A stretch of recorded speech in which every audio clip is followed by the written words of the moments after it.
हमारे कुछ अमाल ऐसे होते हैं जिनकी वजह से हमारे रिस्क में तंगी हो जाती है।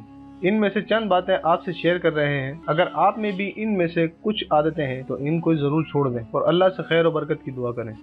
नंबर 1, जूते पहनकर खड़े होकर नंगे सर खाना खाना। आजकल हर दावत में, चाहे वो शादी की दावत हो या दूसरे कोई दावत, खाने का इंतजाम ऐसा किया जाता है और कुछ हम लोग भी ऐसे ही खड़े होकर खाना खाते हैं।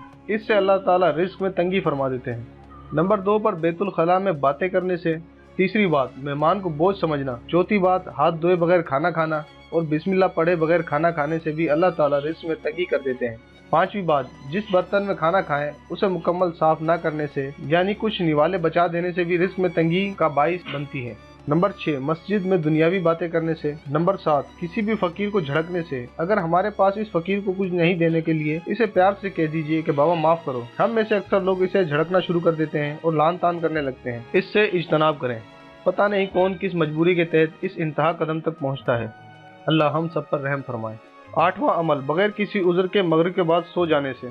अगर बीमार है या कोई और उज़्र है तो अलग बात है, बिला वजह मगरिब के बाद सोने से रिस्क में तंगी हो जाती है। इस आदत को मामूल ना बनाएं। 9वां अमल जिससे रिस्क में तंगी होती है वो है बगैर किसी उज़्र के नमाज कज़ा करना। हम अक्सर औकात नमाज के वक्त बातों में लगे रहते हैं और जानबूझकर वक्त ज़ाया कर देते हैं और नमाज कज़ा कर देते हैं। 10वां अमल झूठ बोलना, और आजकल सच कभी कभी ही बोला जाता है। लोग मामूली बातों पर झूठ बोल देते हैं। 11वां अमल गाने बजाने में दिल लगाने से भी रिस्क में तंगी हो जाती है। उठते बैठते सोते जागते गोया हर वक्त हम गाने सुन रहे होते हैं, हर वक्त कानों में हैंड फ्री लगी रहती हैं। 12वां अमल औलाद को बुरा भला कहना। 13वां अमल कुरान पाक को बगैर वजू हाथ लगाना। बाज़ लोग कुरान मजीद की बेहुरमती करते हैं और वजू का ख्याल नहीं करते और बेवजू हाथ लगाते हैं। इस अमल से भी अल्लाह ताला रिस्क में तंगी फरमा देते हैं। 14वां अमल नामहरम को बेधड़क देखना। और 15वां अमल अपने अहले खाना से हर वक्त लड़ते रहना। ये गुनाह तो आज के दौर में बिल्कुल आम सी बात हो गया है।